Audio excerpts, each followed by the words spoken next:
IPL ক্রিকেটারদের কাছে এক আলাদিনের চেরাগ, প্রতি ধাপে ধাপে যেখানে অর্থের ছড়াছড়ি।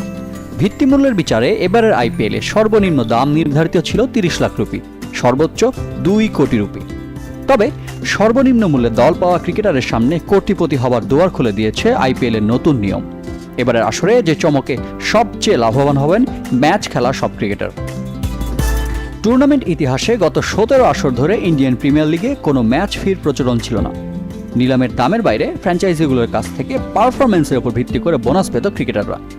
তবে নতুন নিয়মে আসরের শুরুতেই ম্যাচ ফি বাবদ প্রতি দলের জন্য বরাদ্দ ১২.৫ কোটি রুপিরও বেশি।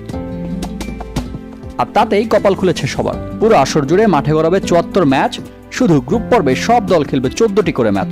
Qualifier, play of R final হলে সে সংখ্যা গিয়ে দাঁড়াবে ১৭তে। আর এতেই তাদের পকেটে ঢুকতে পারে অতিরিক্ত কোটি রুপি। নতুন নিয়মে ইম্প্যাক্ট প্লেয়ার সহ ১২ ক্রিকেটারের সবাই ম্যাচ ফি হিসেবে পাবেন ৭.৫ লাখ রুপি, আন্তর্জাতিক ক্রিকেটের তুলনায় যা ২.৫ গুণ বেশি। কেননা আন্তর্জাতিক টি-২০ খেলে ম্যাচ ফি হিসেবে টিম ইন্ডিয়ার ক্রিকেটাররা পান ৩ লাখ রুপি। টুর্নামেন্টের প্রাইজ মানির বিচারে অবশ্য টাকার অঙ্কটা গত আসরের মতো অপরিবর্তিত। এবারও চ্যাম্পিয়ন দল পাবে ২০ কোটি রুপি, রানার্স আপ পাবে ১২.৫ কোটি রুপি। তবে ব্যক্তিগত অর্জনের বিচারে অনেকটা এগিয়ে গেছে এবারের আসর। জাঁকজমক আর নতুনত্ব যে আয়োজনের আলাদা আকর্ষণ, আর অর্থের ঝনঝনানিতেও বরাবরের মতোই স্বকীয় এই ইন্ডিয়ান প্রিমিয়ার লিগ, যেখানে উপার্জনের বিচারে প্রতি আসর ছাপিয়ে যায় পেছনের বছরগুলোকে। আর বিসিসিআইকে পৃথিবীর সবচেয়ে প্রভাবশালী ক্রিকেট বোর্ড হবার পেছনেও বড় ভূমিকা এই আইপিএলের।